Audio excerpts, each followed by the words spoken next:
Hello and welcome back to the U Up podcast. I'm Jordana Abraham. And I am Jared Freed. So good to be back here with you, Jordana. How are you? I saw on Instagram the big move has happened. Yes, big move. I mean, the Betches move every 5 minutes. I know. I feel like famously. I just moved. But I guess the benefit is that you just moved, so like there's not that much more stuff than the last. There's Things no real haven't benefit. built up. Yes. You know, like I understand the piles. I know the whole routine. Oh, now. I mean, no one knows it better than you. Yeah. I know. Well, here's the thing. I know to get packing done. Yes. And I used Little Plug City here. Head to Plug City. I mean, everyone needs a mover. Yeah. And you need someone you can trust. And you obviously, no one knows moving. No one more knows than moving you. like me. I've used them before. Roadway is actually incredible just because they're so, I mean, many companies will pack for you, right. but they do it so fast. Mm-hmm. Like, it's funny because Mike brought his computers. He wanted to like bring them himself in our car because he didn't want anyone touching them. But it's just so funny because he packs them so much more shitty than they would. Right. So he's like trying to be protective over them, but they're like sitting in the back of our car, like touching, he put a towel around the screen trying to protect it. But they're like so much. This is someone's job. This is their job. Is to know exactly how to pack something so it is the safest it could possibly be. And they were just so fast. It's like a well-oiled machine, and they never lose anything. So it's one of those things that you measure the cost versus what it would take for you to do it. Right. And you go, there is no comparison to having someone who's a professional, it's their job, pack things up for you. You get to be, you're the supervisor. I'm sure you were standing there keeping an eye on things, but there's really nothing to keep an eye on because they do such a great job. Nothing makes you feel more useless than watching someone pack up all your shit. And then you also feel a little shame because they're like opening your closets and seeing how disorganized they are. Right. You do feel the need to clean up for them to pack you. Yeah. They're like, oh, do you want is this sweatshirt that's just been sitting underneath the desk for like 6 months? Are you taking this, or is this a dirty old rag? Right. Yeah. Are these jammies from your childhood something you need still? No. Yeah. Oh, okay. But if you guys, obviously it's about to be moving season. I feel like a lot of people move right now. If you want to use Roadway, I can't recommend them enough. They are just like so quick, just like very efficient. Don't lose a thing. Know where everything is. They even put my clothes like on in my new closet. It's the best. It's the great. best. I can't. It is one of those things. Listen, there are people out there who are like, I'll never use a mover. It's almost like their religion. That's not who you're speaking to. Well, that's another thing that's very funny. And I'll give the code for Roadway is Jordana Abraham 10 for 10% off your move. But on that note, Mike and I were saying it's just unbelievable the amount of people who give you empty gestures about offering to help you with their move. Oh my God. Unbelievable. I mean, I've never offered. I mean, ever. Because you're a I truth would be teller. Detrimental. You're also a truth teller. Yes, so I you am. wouldn't be like truth to power. That's my whole thing. Let me know if you need it. And I do this. I guess I'm a bullshitter more because You've offered? I'd been like, let me know if you need it. I never offered to help with the move, but I'm like, if you need like me to grab something for you, like if you left something in the city, I don't know, maybe something like that. Right. But so many people are offering, and then Mike and I were just like, yeah, we should just like fuck with everyone. Be like, I have a mattress. If you could figure out just how to get it from the city to the other apartment, like, thank you so much for offering. Like, just you should invite them all to help you move. Right. Hey, I would love the help. 10 a.m. Saturday, and then just have breakfast for them in the empty apartment. It's already been done, just to see who actually showed up. And it's like, and see how happy. Like, if I literally said, hey, Jordana, if you need any help with the move, like, which I would never do. There's like someone tells me they're moving, I'm like, good luck. But if you were like, oh, we need some help with the move, and I was like, and you were like, be there 10 a.m. Saturday, I would be talking behind your back the whole time. From the minute you asked me to the minute I got there at 10 a.m. and I would show up. And if I showed up to an empty apartment where there was like bagels and lox and a spread out, I would drop to my knees and start crying and hugging. So thankful. Your ankles. Thank you. Yeah, it would be like a spread. Right. And then I would eat my bagels and the note I'd would leave. say, thank you for offering and following through. Thank you for not making an empty gesture. It's always an empty gesture. The song from the Golden Girls would be playing. Thank you for being a friend. Da-da. Yeah, that would be a great prank. Yes. It's a little like your... I can't believe people offer. So many people offer. I'm more shocked that people offer. So many people offer. It's crazy. You would literally have to be... Like, I'd have to be in, I'd have to be a hostage situation. You'd have to get me tied up with my family being, gun to my family's head. And you'd be like, how are you going to help us move? I'd be like, I don't know. Seriously, though, my dad, who's like, is just never going to ever help. He's like, what can I do? I'm like, Dad, I need you to... Your dad said, what can I do? Yeah. I'm like, can you figure out the bed frame situation? Like, you're not fucking going to do that. I'm looking at your dad in my mind's eye. I know what your dad looks like. I can't see it. I can't see. What's he going to do? Not a strong mover guy type. I'm not rating the strength or anything. I'm just saying I look at him. Seeing your dad and he cannot help you move. I would say he'd be in the way. Your dad, my dad would be in the way, but my dad would especially be in the way. Yeah. Empty gestures with moving. It's a very funny situation. Oh my God. I can't believe, I'm like in shock that people would offer. But I'm happy you're done. Right. If anyone wants to hear about the thought process going into Jordana's move, I think we had a really good episode of You Up with Benefits. Yes. The last You Up with Benefits is Jordana talking about moving to Long Island. Yeah. And someone wrote to me, they were like, I think us talking about it, if I could give us, pat ourselves on the back. Of course. The emotions involved with city versus suburb life. I think we spoke about it in a way. Really deep into it. It is, because it is deep. People are very weird and there's a lot of animosity. There's a lot of it feels like you're on a team of team I would never leave the city, or team I'm jumping ship. It kind of feels like to an extent. There's a lot of that in COVID, obviously, but now there's still I think some lingering stuff there. I'm going to Austin this weekend. By the time this comes out, I'll have left Austin. Austin has that where people who move to Austin have to convince you they made the right decision to move to Austin. Talking about how great Austin is. How great it is. And it sometimes feels like they're talking to you, but they're actually talking to their parents. Right. They're trying to convince you the decision was a good decision. It's very millennial. It speaks to me. I don't want to make any misstep in my life. I need to explain. Everything I do has to be correct. And this city suburb thing does feel like it lives in that emotional state. Yeah. For sure. Yeah. But if you guys aren't subscribers, you can get all the details, the reasoning, the thought process. You can listen to that on Benefits. And maybe once I've lived there for a little longer than 3 days, I'll discuss how those feelings may have evolved. How was the commute? It was our first commute today. Really? Yeah, it was our first commute. It was fine. Fine? Yeah. Worked out? It wasn't I'm not going to be like, it was I loved it. No, but even that question feels accusatory. How was the commute? It does. I understand how that could be well, fuck you, it was great. Well, there is a feeling. I love Long Island, Strong Island,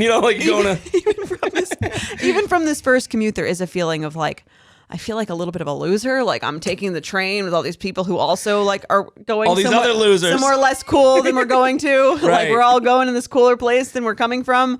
There is a weird little feeling like that, but maybe it'll pass. I have that anxiety, insecurity, feeling, whatever it's called, inside of me. Right. So that's why I know. But some people won't admit it.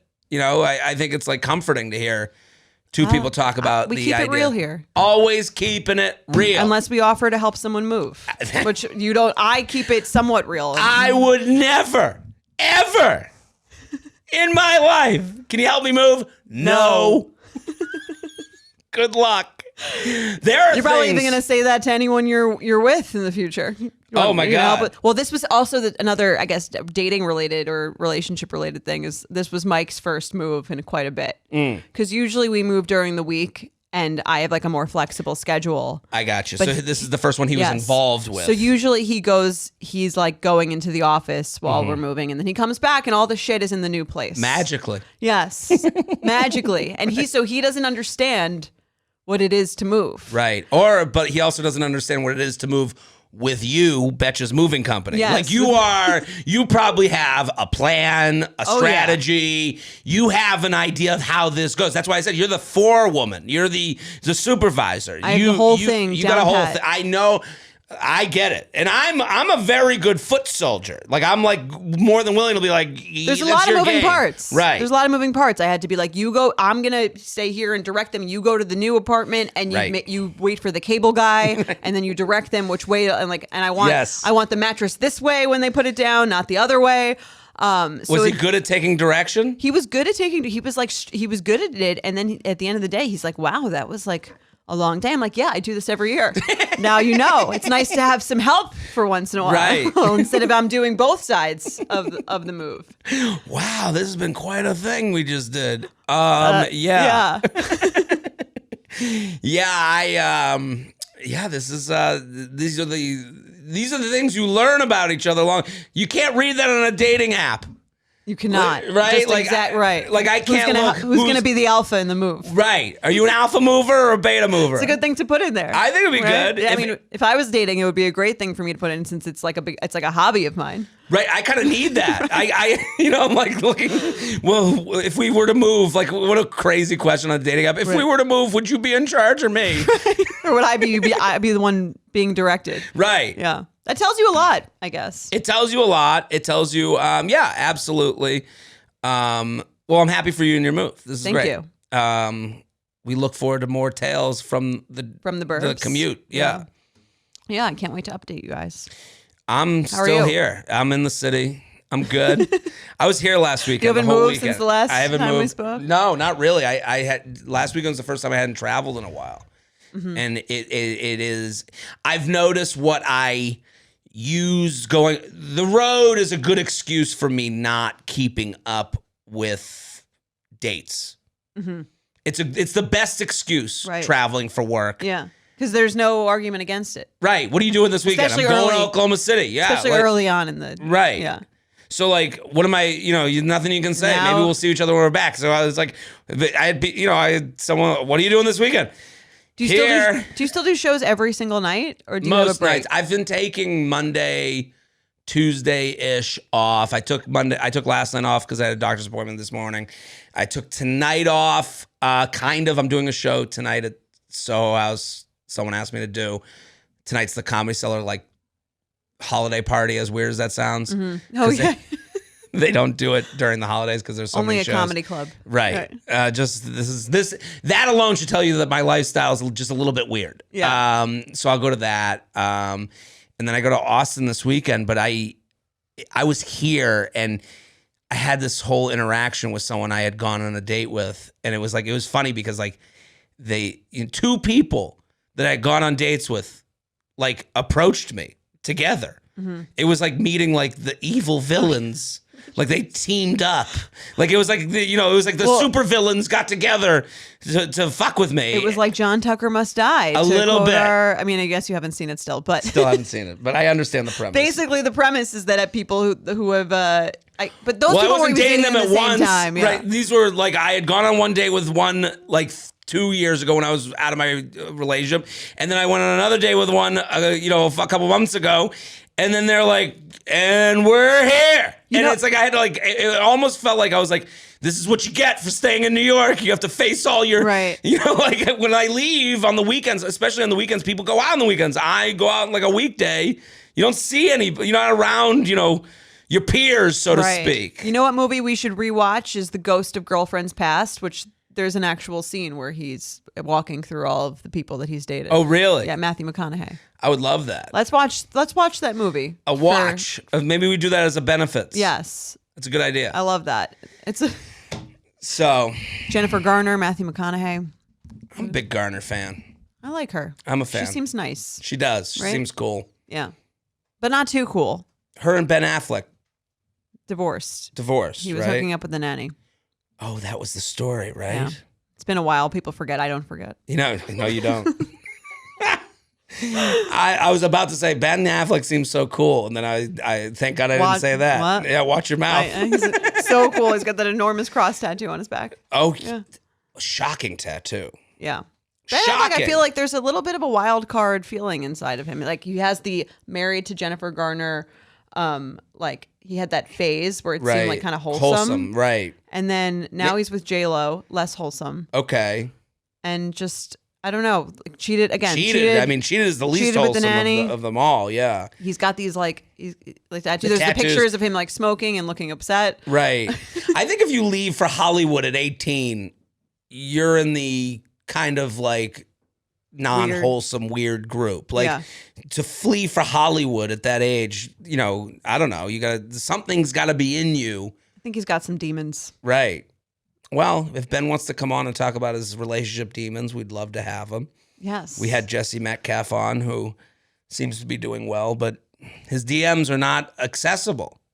What, you can't DM him? Tried to get drinks with him. Oh, you tried to DM him? No. But we said like slide in his DMs. Right. He never mentioned you're not allowed to do that. He has his settings. I think he's into it. So, Maddie, we had a lot of messages, right? Yeah, I got some DMs from people that were like, he lied, or screenshotting of them sliding into his DMs, and it just being like, this person only accepts messages from people they follow. Oh, wow. Something like that. False advertising. Impossible. Right.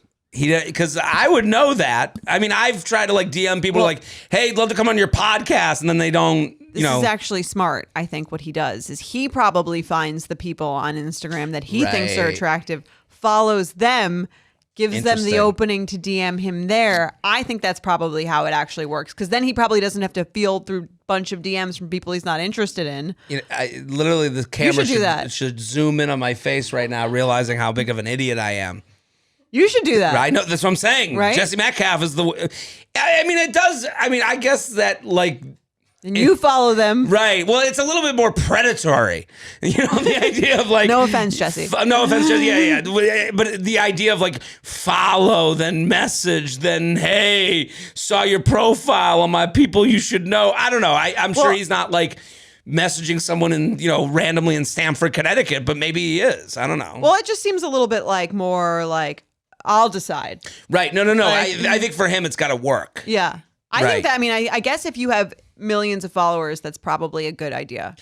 Absolutely. I mean, him saying, getting that follow from Jesse Metcalf, if you listened, you know, you might be one message away from Cancun.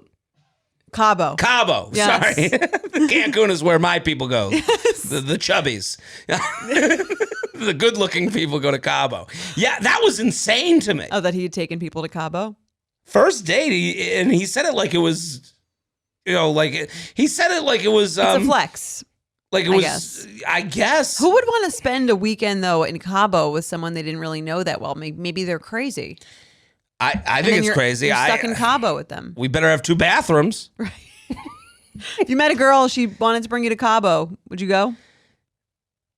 Yeah, I in a world I guess I would if she was like Cabo now. Like, how could I say no? Like, sure, the adventure of it. Yeah. You know, it's not like I have a wife and kids that I have to check in with first. That's true. Yeah. So I could see myself going, I guess I'm in. I can always leave. Yeah. I got my own, you know, credit card. Right. You know, like I got Delta points. Yeah, I don't know. It's it was an interesting way to look at things. He talked about Cabo like it was you know, like as if it was, you know, the Tippler. Well, maybe I guess if you're at a certain status, right, and then the ante is upped. That's what I'm trying to get to. You know, right? Maybe the special that we made gets us to that level. Yeah, where we take everyone to Cabo, the whole audience, and be nice to us, listeners and production.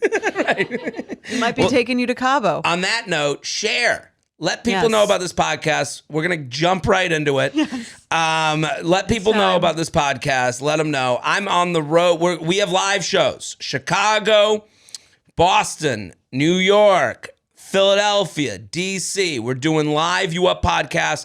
It is for the whole group chat, whether they listen or not. We give dating app makeovers. We play Red Flag Deal Breaker. We answer audience questions. It's just an event. It's like a talk show. It's fun. It feels like you're at Maury or Sally, Jesse, Raphael, or any of those daytime shows. Yeah. You know, but classier. Something like Oprah. Yeah. All of those. So come. Get those tickets, betches.co/youuplive. Yes. And I'm on the coming. road. I just added Stamford, Connecticut. So if people want to come to a stand-up show over the summer, I got road dates in the summer. If you're listening now in Europe, I'm coming. I got my European baguettes, tour. my beret, my striped shirt. I'm going to Dublin, Belfast, London. We added a 4th show. Berlin, Oslo, Copenhagen, Amsterdam. Come, bring your mates. What are we talking about today? Today, we're starting with a question about differing religions. Differing religions. You can speak to this. I can, indeed. You're in an interfaith marriage. Yes. Yes. Indeed. Sounds so much more serious when you say interfaith marriage. It does. Yeah. It feels like it's like a statement when it doesn't Right. have to. It doesn't have to be. No, I don't Yeah. think so. Right. Well, let's get in. I'll read the email. Okay. Hi, J&J. I, 29 female, have been dating my boyfriend, 32 male, for about 8 months. He is sweet, loving, and overall just a great person. After years of going after unavailable men, this relationship has given my bruised heart the TLC I didn't know it needed. I think we're a good match in many ways, but there is one problem: our backgrounds. I'm a first-generation immigrant with fairly strict and religious parents. He is a Christian American man. I'm struggling to decide if our relationship will be able to survive such big hurdles. Such is the inevitable judgment from my family and each one of us potentially wanting to keep some of our traditions as part of family life. My boyfriend is very open to other cultures, and I'm by no means strict or religious like my parents, but I do wonder if these issues become bigger as the older we get. Jordana, I know you have experienced balancing Jewish and Christian traditions, so any tips would be very welcome. Jared, I know you've been open about wanting a Jewish woman. That makes me sound so insane. Yeah, I want a Jewish woman. Like I'm out here. I mean, I guess so. I guess you've said it. Yeah. It didn't sound really good. I would love to hear more from you as well on the opposite end of the spectrum. Thank you both so much for what you do. Sincerely, a confused and in love Betch. Love the email. Love it. Think it's great. Yeah. How do you feel? Here's the thing. I think that this would be a much bigger issue in my relationship if either of us were particularly religious. Right. But because we are not, like, everything, it's like such a small part of our lives. Like, it comes up every now and then. But here, I guess what I would push back on. Sure. Because you've told me in the past, there were things that were important to you. Yes. And you can't prepare for all the things that are going to be important. You know, this person writes, but there's survive such big hurdles. The older we get, you can't. Yeah, the older you get, the bigger. I think the more of a family you create, I'm sure the more issues there are. The more you do traditions, the more you do, like, you decide how you want your kids to be raised. Like I said, I wanted my kids to be raised Jewish very early on into dating. Mm-hmm. And like I said, religion, neither of us are particularly religious. He's even less religious than me. So I think that I would say he's not religious at all. He just loves Christmas. Right. But I'm saying you looked at the future. Mm-hmm. You looked at you looked at the future today. Yeah. Today you looked at it and you go, I want for us to have children and for them to be raised Jewish. Yes. And then you brought that to the negotiation table. Right. And he was like, Christmas. I think what you did was healthy. And I think like it's healthy for this person to hear that is like, it's okay to have things that are important to you and knowing like, I'm going to do some other things. I agree. And it's good to discuss those early on because then you can see if it's potentially not a match. I think it really depends on both people. There's no like right or wrong thing. Even if both people are religious, it could potentially work. It depends. Like, I would make a list of the things about your religion that matter to you, that are important about it. Whether it's, I want my kids to be raised in this religion, or I want you to convert to my religion, which a lot of people have, or I want to make sure we celebrate these holidays. Or I want I want kids to go to Hebrew school or whatever it is. I would bring that to the person, not like you don't have to do it immediately, but I think before you get too serious and say like, if we were to work out, are these things that you would be comfortable with? Right. And there's ways to say it that are more fun than not fun. Yeah. Like if someone was like, I see myself having a small wedding. I've always seen myself having a small wedding. I would go, okay, like now we're in dream territory. Right. I've always seen myself having kids go to Hebrew school. I don't know why that's important. Like, I think like letting this gush out of you in a fun way. Yeah. Is better than I got these rules and if you don't do it, you're going to hell. You know, like I think this person is, I think there's a way that this is a collaborative effort. There it is, but I also think like you can make it collaborative and fun, but if there is fundamental differences around it, it might become not fun. Right. Well, this could happen with me and a Jewish person. Yeah. If they were like, Anything, I gotta be kosher, I'd be like, kosher house, yeah. What? Yeah. I'd be like, no lobster? You know, like, I don't know. It would be a similar discussion with someone that was a different religion. Right. How much tolerance do you have for this other culture? I mean, and I think that it feels touchier in some ways than other things. Right. Like big wedding versus small wedding, because it's just different. Right. Yeah. And a lot of the times I've found with people, or even with myself, it's a lot less about the relationship itself and more about like the families that you come from. Well, that seems to be this person's Right. biggest issue. Like, it seems like they're ready to have the conversations that we're talking about, where they're like, "Hey, this is something that's important that I see for my future. Yeah. What do you see for your future with your background?" It seems like she's ready to have that talk. It seems like she's a little afraid of her parents. Yeah, and that's a big part of it. Huge. I think. And I've talked about the Christmas tree with you about my dad and the Christmas tree and trying to hide that from him.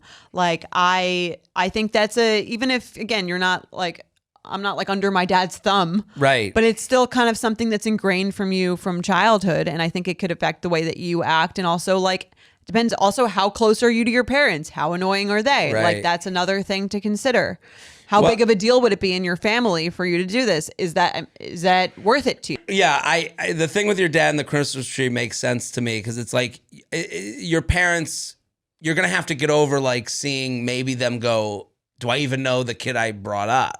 You know, like they're going to have a reaction. Yeah, if it's important to them, then they might have that reaction. And again, it's just because they have a reaction doesn't mean they're right. It was another Right. thing to remember. Absolutely. Like just because your parents disapprove, and I know that's a childhood ingrained thing of like, my dad thinks it's wrong, so it's wrong, is like your parents are just people and sometimes they're like more wrong than you are. Listen, take it from someone with difficult parents themselves. Like I have, like, there are things where I'm like, you try and negotiate with them and they're like, they're not even listening.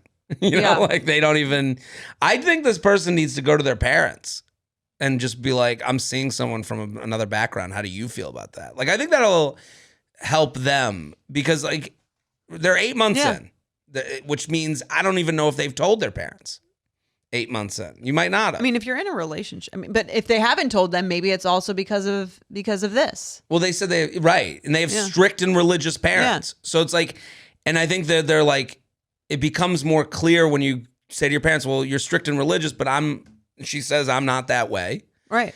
And it's like, okay, so they know that about you. They're not blind. I think you have to I think this person would be best off slow rolling the information. Like, I think I prefer to date someone Jewish because I do think this is my thought is that we'll have more in common before we ever meet. Which might be true. It might not be true. Yeah. I might be wrong. That's my thought on it. And, there's certain things I see for my future that I want to be able to do too. And I'm more likely to do those things, raise kids Jewish, that whole thing with someone who is versus someone who's not. Maybe I'm surprised, you meet someone that goes, no, I'm down for that ride. That's a different story. I do think that if I started dating someone not Jewish, and I would wonder how you brought this home to your family. Yeah. I would have to be like, okay, so just so you know, before you even get into this, they're not. Did you have to say that to your parents? Was there any Yeah, I think I mentioned that was one of the first questions they asked. What about the kids?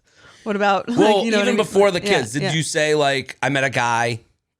And did they I'm say? Trying to remember. Are they? Because if I said I met a girl, they go Jewish. That would be the first I thing remember. out of their mouths. Well, my dad said actually, I think, because I told some of my siblings when we were at dinner, and he had found out about that that I was seeing someone. Right. You And told that- the story on You Up With Benefits. I think I did. Yeah. And he said, and somehow he found out that he wasn't Jewish, and he had called me after and he had said, just don't let it get too serious. He said that. Yeah. Well, my dad actually, like, I guess now I'm a little more angry at him.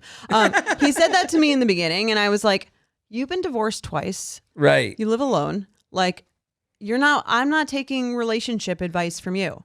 Right. One. And like, you think you're going to tell me what to do? I mean, at the time I was 27, I was like insulted at like, I'm going to do whatever I want to do. Right. And then really, actually in a really annoying kind of fucked up way, when Mike told him that he was going to propose to me, one of the first things he said was, I just wish you were Jewish. That was the first thing. That was one of the first things he said. And that really upset Mike, because I think that's course. not the reaction that you want. It's also not something that he can help, or something that he chose, or something like. No, he wants the parade float. He wants the bring it in here, family, and he did big get hug. that I'm to sure. an extent, but it's kind of like, it made me think less of my dad.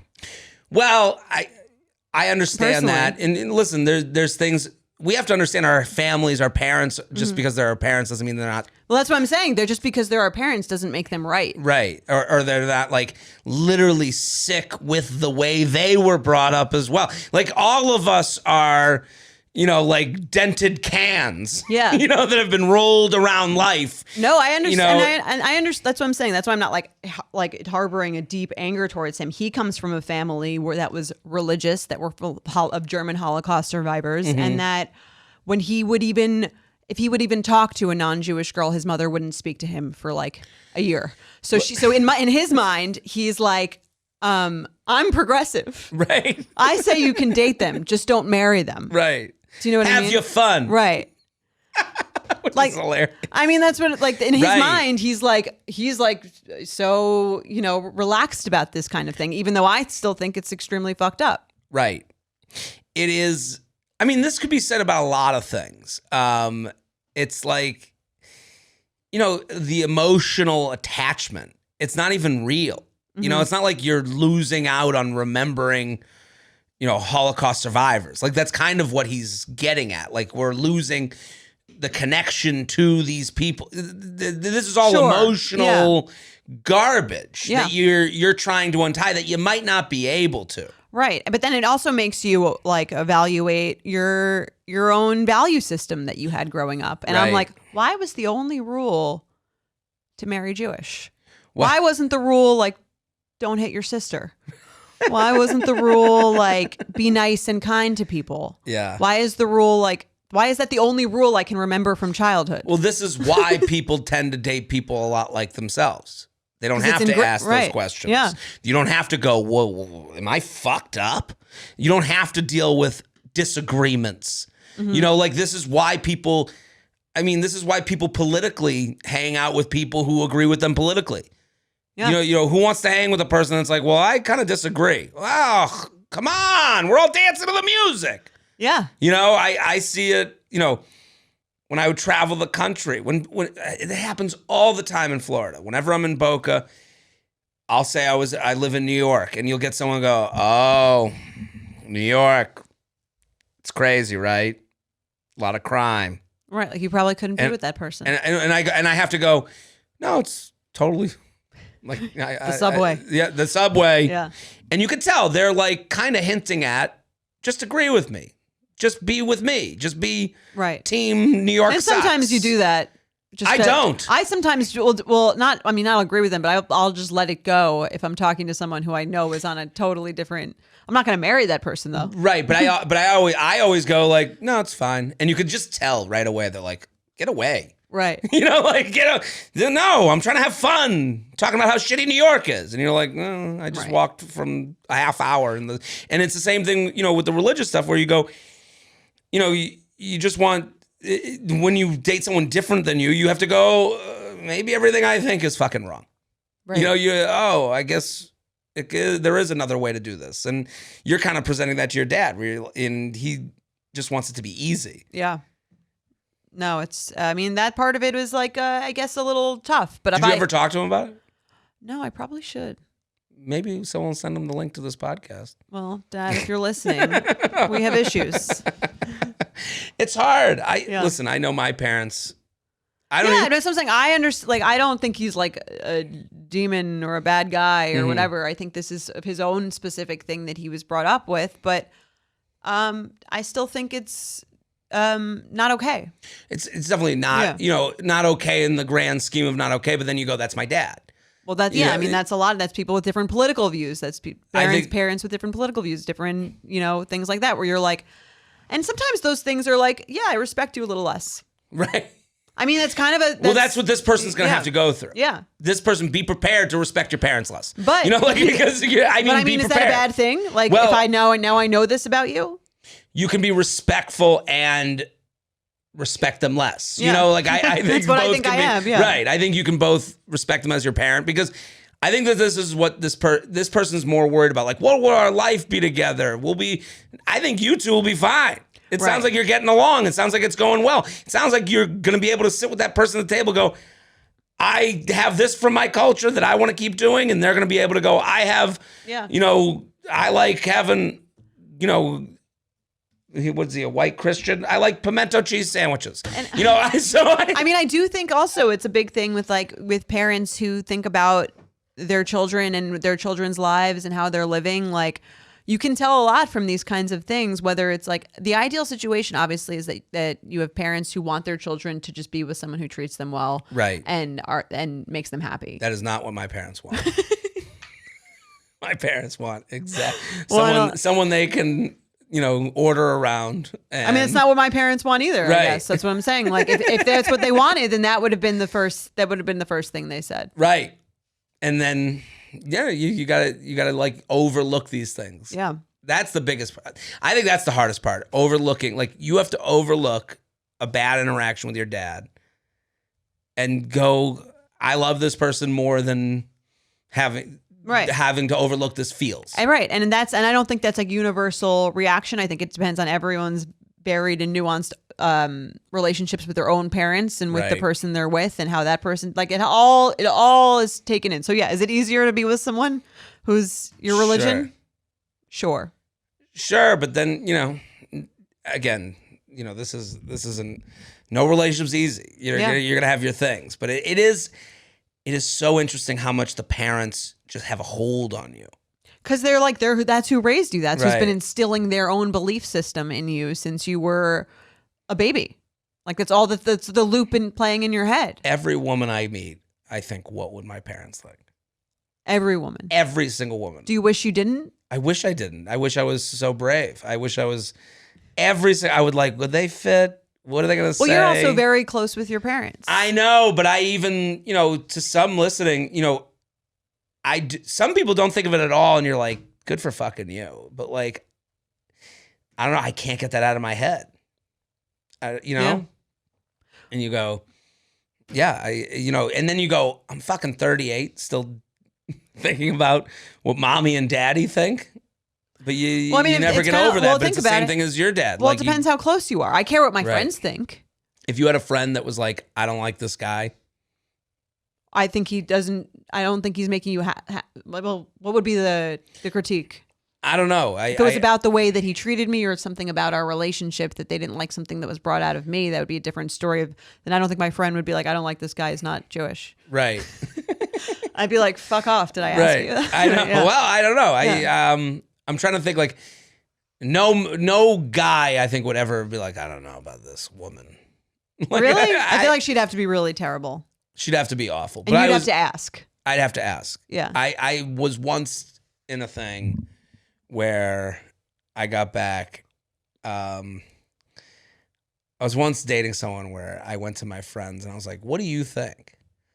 And his response was, what do you think? Oh, that's not good. Yeah.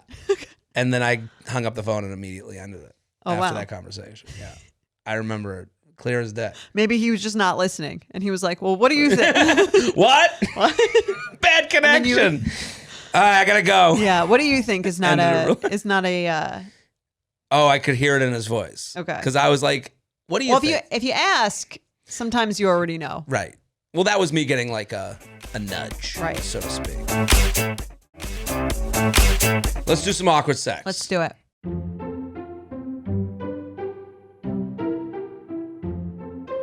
Okay, let's read this one. Hi, J&J. I have an awkward sex story that I have only ever told 2 people in my life. A lot more people about to find out. Well, we'll see. Last spring, I met a guy through an app, attractive, well-dressed, with a demanding finance accounting job. Plus, we had a lot in common and great sexting. So even though a hotel hookup during a 2-hour work break seemed yucky, I needed to see what he was really all about. Didn't that kind of take a turn that you didn't expect? It already starts with, I'm not really sure why you're doing this. Right. A 2-hour work break? Yeah. At a hotel? Right? Right. In the middle of the day. Well, now we know why she only told 2 people. We are 2 people she doesn't know, judging the fuck out of her. Well, we don't know. We won't be able to tell all our friends about her. Right. As the day came closer, he messaged me and asked if I was opposed to using lube during sex. I said that I didn't mind. A little lube never hurt anyone, right? He also told me he bought a vibrator to use during our session, and I agreed that I was okay with that too. Session. Calling it a session, red flag too. Right. There's a lot wrong. Hey, Session, meet me at the please check hotel in. yeah. This isn't a massage. Yeah.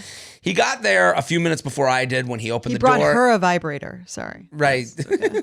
He bought her a bouquet of vibrators. He got there a few minutes before I did. When he opened the door, I felt catfished. He was about 5'3". You mean to tell me the guy that had a 2-hour work break to fuck you in a hotel lied? Yeah. That he was not a stand-up guy? Right. This guy, he was shorter than he said. He was about 5'3", looked older than his pictures. No shade to short kings. I'm 5'2". I just wasn't prepared for it because his profile said 5'8". I still found him attractive, so I let the rest slide and got right into it. We did a little foreplay and out of a briefcase. He's got a briefcase. He's like a professional pool player. He starts putting together vibrators. When he opened the door, out of a briefcase, he pulls out a sleeve of about 10 condoms and a bottle of Trojan lube. He puts a condom on, then loads up his hands with a more than generous amount of lube. Squeeze it out. I thought it was a bit more than necessary, especially since I wasn't lacking in that department. He slathers it all over his Johnson. Ugh. That sentence will live with me for a while. I don't like that term. He slathers it all over his Johnson? No. Johnson's no good. I hate the word slather. I hate the word slather.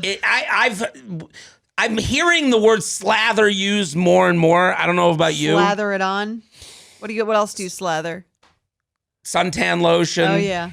Slather is like I think a good way to saying like put on but less attractive.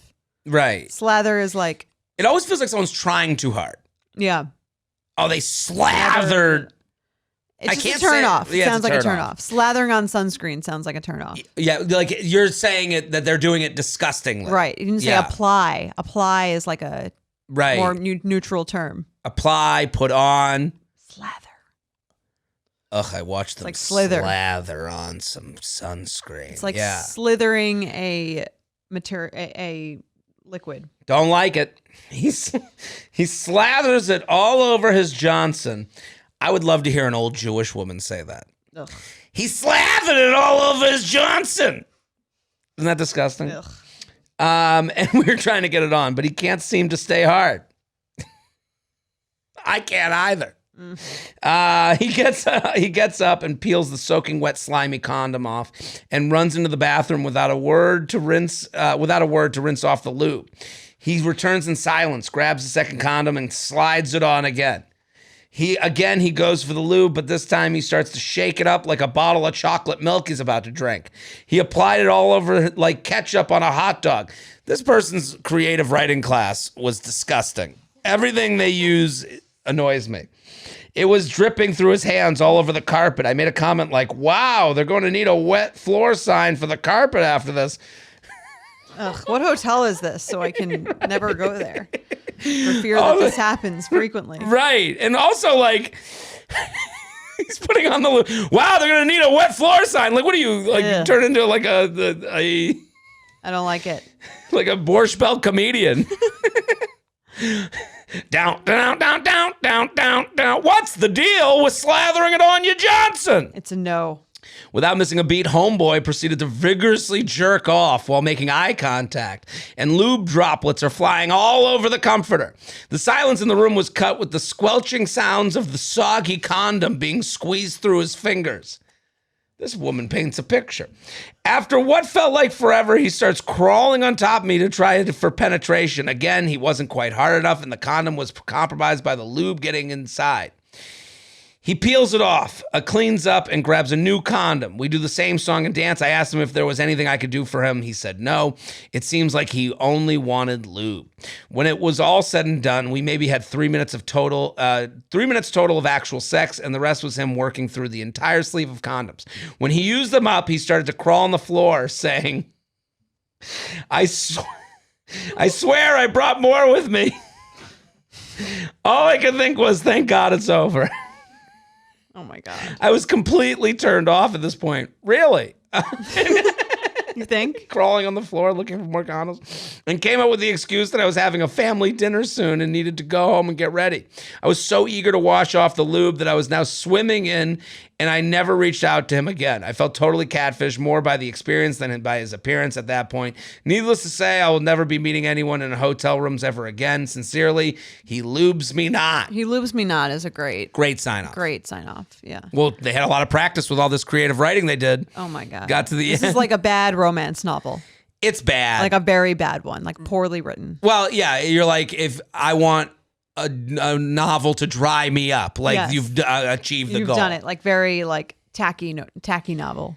There's a lot of this that I would like. I want to just say this is a horrible experience.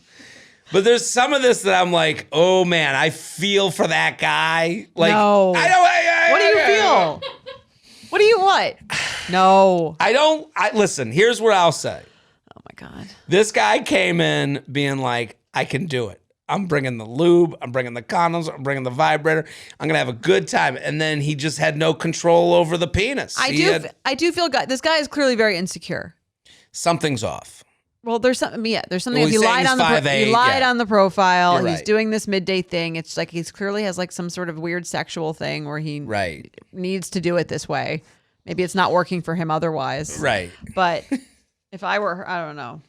I mean, there was a lot of looking back. She should learn from this experience. Like maybe no midday hotel. Maybe meeting at the hotel isn't the guy. Like, but like, I guess from her side, you're expecting like he wants to meet me at a hotel with a briefcase full of dildos. He must know what he's doing. He must have some idea. Right. And he has no idea. Well, that's the other reason. It's kind of like one of two things. He knows exactly what he's doing or he has no idea what he's doing. Right. And you can tell within probably 5 minutes. Half a second. Should've left. Yeah, she should have gotten out of He there. Lubes Me Not is very good, but Maddie also had the slip and slide, the splash zone, Crazy and Lube, also very good. Crazy and Lube.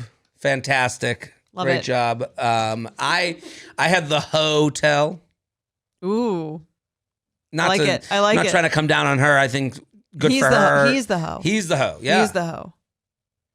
I had another one. Do you have anything else? I have nothing. Nothing. You have nothing for this man. Nothing. Yeah. You're disgusted. I'm over him. Over him completely. Yes. Yeah, the crawling on the floor from work. I thought we had more. Like, ugh. All of it. Very bad. Brutal. The idea, this guy obviously also like the sexting guy, tough to live up to your sexting. Like, I think that's where he really went off course. I agree. Like my sexting medium.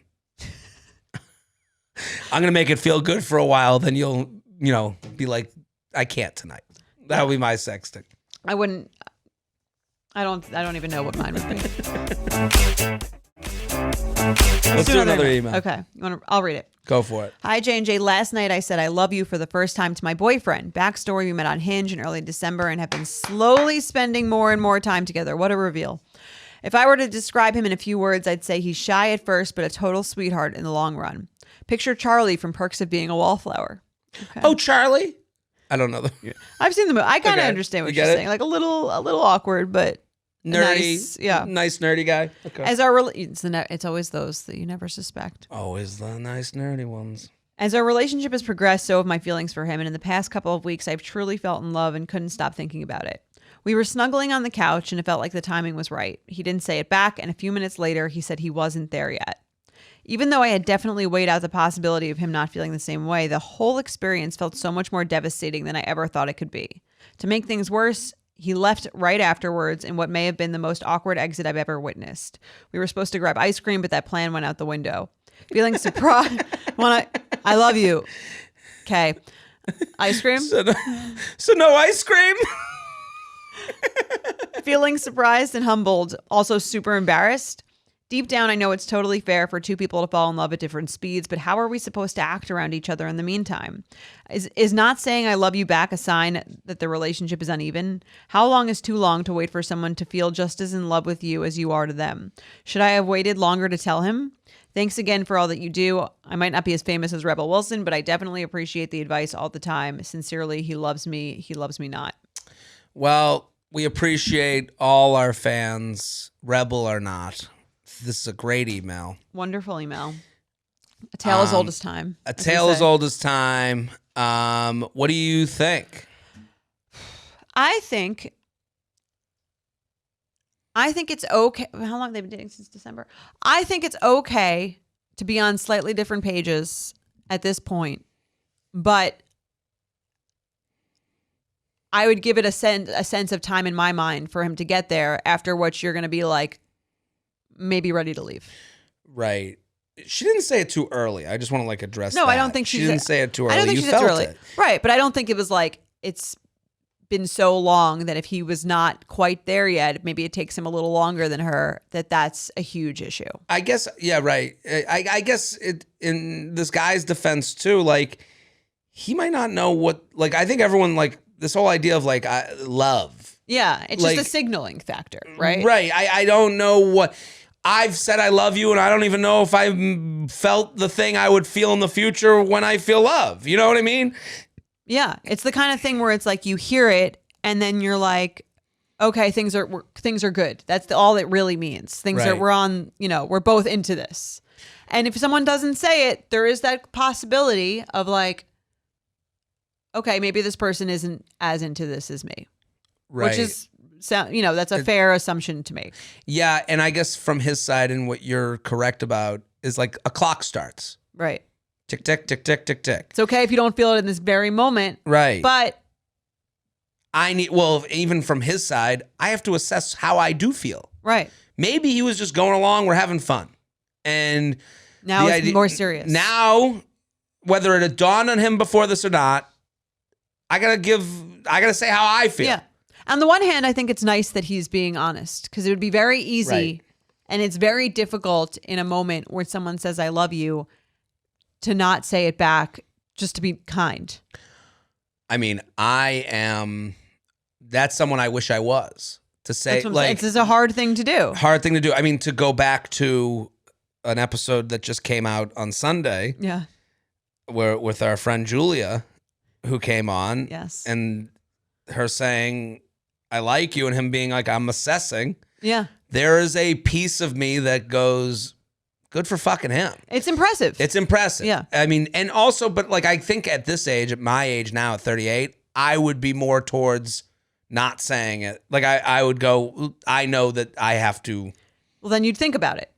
And then if you were like, I don't see myself getting there, then it's time to end it. But I do think people work. I don't think everyone is in the exact same place at the exact same time necessarily in all relationships. Absolutely. I totally agree. I mean, that's unrealistic. I went on dates with someone and I remember they were like, I like you. Yeah. Send me a text. I like you. And I'm like, okay, now I know where you stand. I would assume when someone says, I like you, you stand at a very specific place. That isn't just, I like you. That isn't just, I thought about it. They're letting you know. Yeah. They took the step to let you know. And you have to, you have to go, okay, step taken. Yes. It's a reveal. It is definitely a reveal. And, I wasn't like running away. I'm still getting to my decision on where I'm at. But I had to think about it. And yeah, things are going to happen earlier than they would have had they not said that. Which is a good thing. But yeah. I'm saying that for this person, right, She shouldn't feel bad about saying it. I agree with you. At all. Yeah, at all. That's a totally normal thing to say. I don't think it means this is the end necessarily. Mm-hmm. I think it means... What should they do next? I think she should have a conversation about like what that phrase means for him. Does he see himself getting there with me? It's okay that I would give him, I would not get like angry at him. I think you could say like, I'm feeling kind of sad because I feel like we're not on the same page. And clearly I have very strong feelings for you. Mm-hmm. I'd like to know like what you think of saying that means to you. Do you feel like you can get there? And if so, like, I mean, how long has it taken you in past relationships? Like, is this something like, what do you think this means for us? Well, that's the thing where she might be left short. Because if someone was like, what does I love you mean to you? I would be like, I don't even know at this point. Like, well, maybe you don't have to answer immediately, but you could say, let me think about it. I would say, let me think. But I'm trying to think, like, if someone was like, when would you say it? I don't know. When do you feel it? I don't know. He might have answers that are just like, could you get there with me? I would hope I could. Like, yeah, the whole I love you thing, because it's like you saying to go to the ice cream. It's like you being like, this ice cream's delicious. And then I'm like, yeah, it's delicious. But we all two different tastes. Yeah. So that's the hard thing with the I love you thing. So then I guess maybe that matters less, and it's more like, where do you see this relationship going? Right. Do you? Yeah. Are we together? You know, like, is I love you important to you? Is that something that was said a lot that you've ever said to anyone before? Right. Because it could not necessarily have to do with the relationship potentially. That's the biggest point. I think. Like he might be like, I'm protecting this word forever because I don't know what that's even mean. You know what I mean? I don't want to say, yeah. And again, I think it's nice that he's not saying something that just because it's easier to say it. Right. That's on the good side. This is a good warning sign if it's not going well, I would say. But I would say that everything he does, he knows is more important now. Like, which is a good thing. Right. There's stakes. And that's the whole point of the reveal. Is you have given stakes to actions. Right. So, like, if he says, hey, let's get together next Saturday, he's getting together with someone who said, I love you. You know, he's not getting together with someone who's, like, likes you or thinks you like them.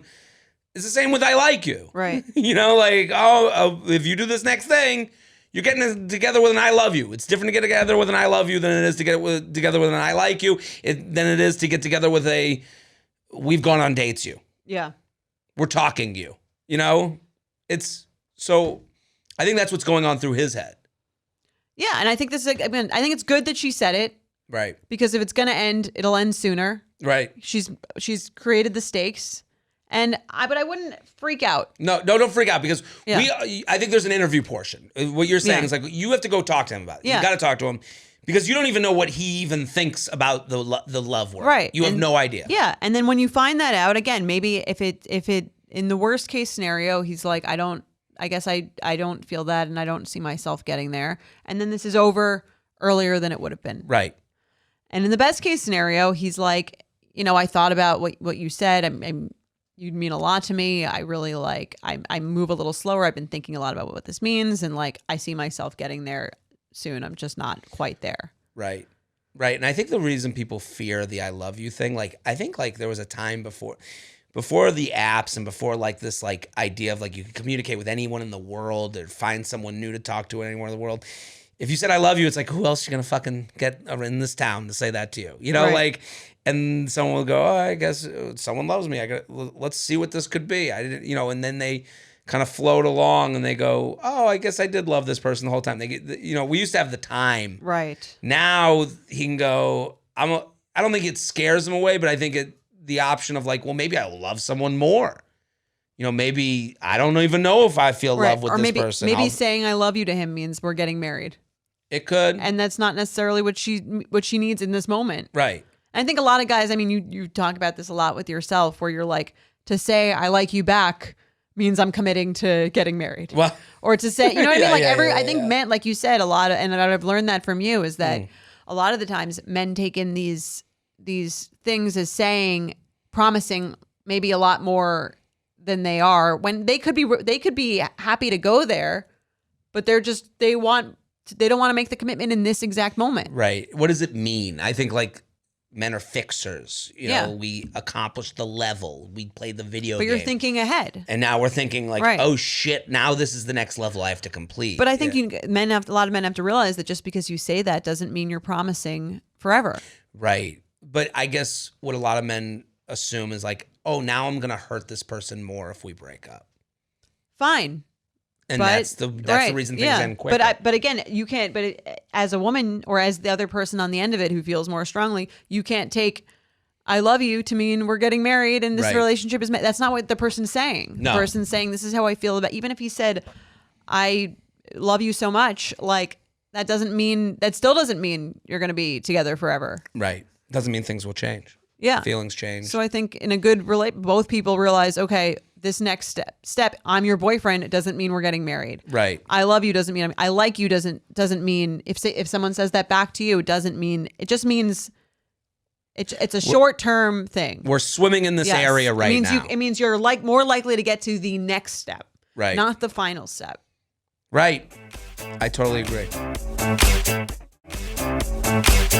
Let's play some games. Let's do it.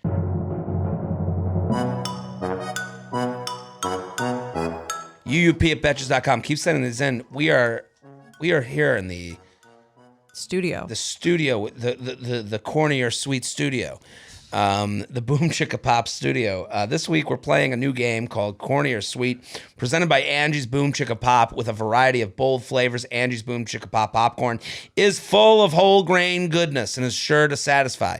Whether you're taking a snack size bag on the go or unwinding with a bowl of your favorite flavor and favorite show at the end of the day, Angie's Boom Chicka Pop has you covered. Now let's see if these dating scenarios are corny or sweet. We're sitting here with some Boom Chicka Pop.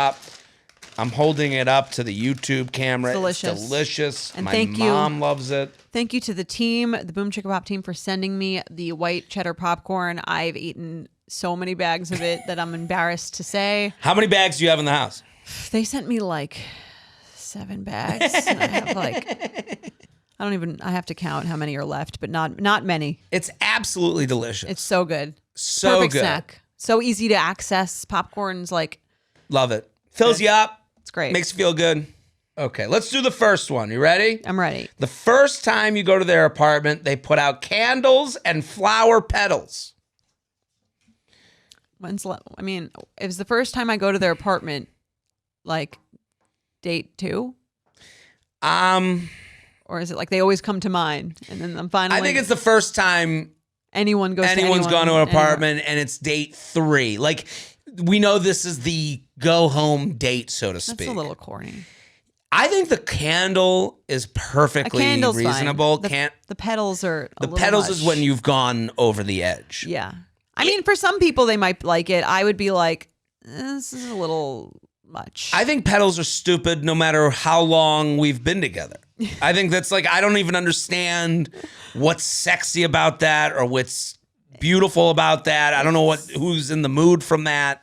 From rose petals? It's just like I don't know. Even when I see it, I go, I don't know. It doesn't feel personal now. It feels like it's been done by whatever Hallmark Corporation told us to do it. The minute rose petals came in a bag to be spread around your apartment is the minute they became a hacky thing. Right. Okay, that's fair. Right? You're not like rose petals, she loves me not. You'd pluck them. Mm-hmm. Yeah, unless they're hand plucked. If they're hand plucked, then it's okay. No, I think it's corny either way. Corny. Yeah. Candles. I love candles. I'm not insulted by rose petals generally. I think if you're like dating a while or there's something large romantic gesture, the first time it's like, let's be cool. Right. Chill. Yeah.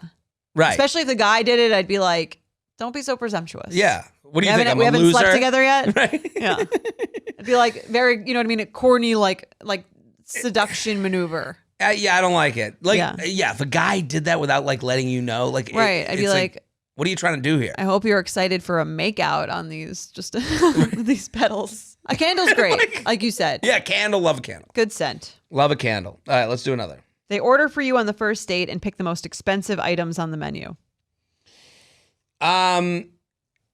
I'd be a little taken aback if a woman was like, I got you. Well, if you were, I'm paying, you're having this. I'd be like, what First kind date? of fetish are we living out right now?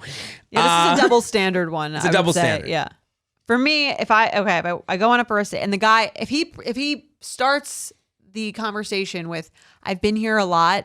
Would it be okay if I ordered for you? I have like this order that I think is amazing and I think you're going to love it. Do you have it? Like if you're down, would be cool if I ordered for the table? Okay. I'd be like, great. I'm not that picky of an eater. So I'd be like, great, go for it. Like you're showing me an experience. Let me make this more real. Okay. If that's okay. Sure. Because there is a real version of ordering for someone that I've been in before. You're sitting at the table. Is there anything you don't eat? Like we're sitting together. Is there anything you don't eat? No. Nothing? I eat everything. Okay. What do we think? I'm looking at this one, that one on the shared plates. Then we go like a pasta and we get a main to split. I love that. You love that. I love that. Yeah. I wouldn't really do dinner on the first date. Wouldn't be a first date, but a first dinner date. First dinner date. But I'm saying first dinner date, I am one to go. I would love that because I hate ordering, especially for a group. And I do eat everything. So I'm very good. I go with everything. So if someone wanted to make those decisions for me, I would love it. I am one on a first dinner date to be collaborative, but I'm going to take a lead. Mm-hmm. Here's what I'm looking at is what I would say. I'm looking at this, looking at that, looking at this, looking at that. Is that too much? What do you think? Anything you saw that's jumping out at you? That would be my speech. Do women ever do that? That they say that it's something. What you just said? Like to me? Yeah. No. Okay. And if they did, I would be like, love it. Okay. I would think it would be like a little rude to do if I wasn't paying. Mm-hmm. Because especially they're saying the most expensive. So if I was like, okay, Jared, like I'll have the Wagyu beef, and then we'll have the caviar.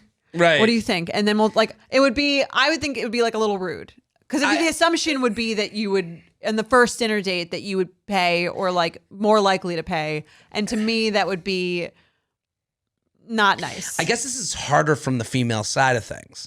Yeah. Now that you're bringing this up, because I don't even think of the pay. I'm paying. Like I don't even think of money. It matters nothing to me. That's me. I have so much Anything of it. you'd like.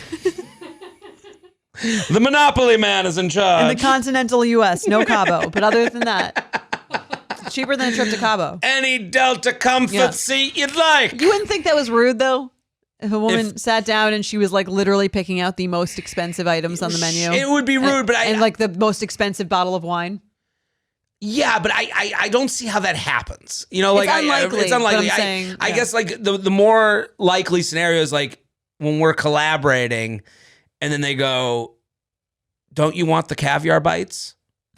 And I'm like, I guess. And then I would be like, right. I would say you have a more carefree attitude towards money than most men. Not that I think most men would be like, like if they're picking the place, I'm sure they're happy to pay. But I think that most men would probably find it more rude for a woman to be like, especially picking out that kind of stuff. It would be rude. Without asking you. Without asking. Yeah. I think it's rude to not be collaborative. I actually think a dinner date is all, the fun of it is us talking menu. That's true. Like if someone tells me where they're going for dinner, I go look up the menu and say what I would get. Even if you're not there? Even if I'm not there. I mean, you're like imagining you're getting off to the meal you could have. I will ask what they got, and if we don't match, I will never eat with them ever. Okay. No, like what'd you get? This was my grandmother growing up. All we talked about, my grandmother and I. She would always ask, "What did everyone get?" This was like a number one question. I mean, and then you'd say it, and she'd be like, "What?" Like there'll be a lot of discussion. So, do you think your family would be more upset about a differing religion, or someone who, if someone didn't eat, it would be like horrific for them. They wouldn't. They must eat. Harry's That's good. Fiance, my brother's fiance, she was like, she claimed to be kosher. Okay, it's not 10 minutes not anymore. In, not anymore. Yeah. Okay. Game was over pretty quick. Okay. Yeah, and then my parents were like, I don't know, what are we gonna do here? Right. Like it was like that's a big cultural thing too. Well, I think it's as cultural when we were talking the religion, the movers. Right. This all relates. Yeah. You know, like, are you a mover person? Are you an eater? Are you, Are you religious? religious? All important questions. My religion is shared appetizers. And Chinese food on Sunday. Chinese food on Sunday. Yes. That's right. Okay. So I'm going to say sweet and this is again double standard. I apologize, but in the Right. society in which we live, sweet for a man to order, and the menu items are expensive. I would say it would be sweet, I guess, from my point of view, but it's corny. It's corny to go off on your own. I don't know. I guess it's corny. To take charge and not even ask Acknowledge the other person. me. Yeah. Yeah, Right, yeah. I need to be included. We need to be, the group project needs to have both parties involved. So corny. Fair. Okay. Well, we can differ. That's okay. All right, Let's do another one. Last one. They buy you a birthday present when you've been dating for less than a month. Sweet. I think it's sweet. I think it's sweet too. It It depends on what the gift is. Right. If it's a new car, Yeah. what the fuck happened Scary. here? There should be a scary option. But if it's like a gesture, nice little yeah. gesture. I once got a guy I was dating, like he was really into socks, Mm-hmm. and I got him this like very nice pair of socks because I was like by the store that he said he liked. Yeah. And I mean, he ended it with me, like, but I don't think it was because of that. It was like a few months later. It wasn't about the socks. I hope not. Or maybe it was about the socks, and he was that was a reveal. Yeah. Yeah, it is. Maybe it was. Maybe don't do it. I've received gifts where I've gone, uh-oh. Well, it's a good thing, right? Right? No, it's a good Yeah. thing. But you get the gift and you go, oh, okay, so we're doing something here. Okay. Yeah. Good to know. Yeah, this is It's sweet. to me though. it's sweet. Yeah. It's Again, sweet. depending on the gift, but The gift is always sweet, but it is a look in the mirror. yeah. What are we doing here? Oh, you're giving gifts. Here's the thing: birthdays. I think there could be a whole book written about someone's reaction to your birthday, because it's just like it's such a way, in my opinion, to show how much or how little you give a shit. Absolutely. Like, because it's the day about the person. So if you're Right. really minimizing your contact or how much you're doing or caring, you're really sending a message, I think, in either way. Right. Yeah. No, I totally agree because it's unavoidable. Yeah. You can't be like, I'm away. Yeah, the phone still works. Right. Like the That's mail. what I'm saying. It's a message. Right. It's very much a message. So Listen, when it comes to snacking, corny is never a bad thing. With delicious, bold flavors like sweet and salty kettle corn. Let me just speak to the kettle corn. It is both sweet and salty. it's delicious. I don't like it too sweet. I don't like it too salty. I'm not a kettle corn It's the guy. perfect balance. Perfect balance. White cheddar, Jordana's favorite. Sea salt. I love a sea salt popcorn. I'm a big popcorn guy. And if someone, that's a red flag deal breaker for someone, seeing me eat popcorn. Oh yeah, and there's Mike is always yelling at me about the kernels going everywhere. Oh, I'm a shoveling disgusting- it into your that's- face. Right. Yeah. I'm a It's a disgusting. right, I'm the same way. as two disgustings, you know. Yes, it's not the cleanest situation, but No, it's always I fun. could be with someone who's a clean popcorn eater. I prefer messy. Okay. Angie's Boom Chicka Pop is the perfect match for every craving. You can try Angie's Boom Chicka Pop for yourself by visiting www.boomchickapop.com. That's BOOMCHICKAPOP.com. Jordana, we solved dating again. We did it. I'm very proud of us. Yes, come back for Sunday special. Go listen to last Sunday special. I think people are going to really enjoy. I'm excited to hear the feedback from the last Sunday special. Agreed. That was, in my opinion, great episode. Great episode. Someone actually, I commented on one of our TikToks. I was like, great episode with Adam Pally. And someone's like, did you just review your own show? Yeah. If not I, then who? Right. Right. I mean, listen, these aren't all winners. Yes. There's good ones. That's true. There's medium That's ones. true. There's bad. Yeah. Listen, sometimes we have to get an episode To be out. your own advocate. Right. And also be aware. Yeah. I thought today, great episode. I agree. We did it. You're welkies. Great job. Back next week. Great job, the whole team. We all did it. Back on Sunday. Thanks, guys. Bye. The U Up podcast is produced by Sean Kilby, Maddie Paul, and Jorge Morales Pico. Editing by Jorge Morales-Pico. Social media by Maddie Paul. Be sure to follow at u.up.podcast on Instagram and send us your emails to uup@betches.com.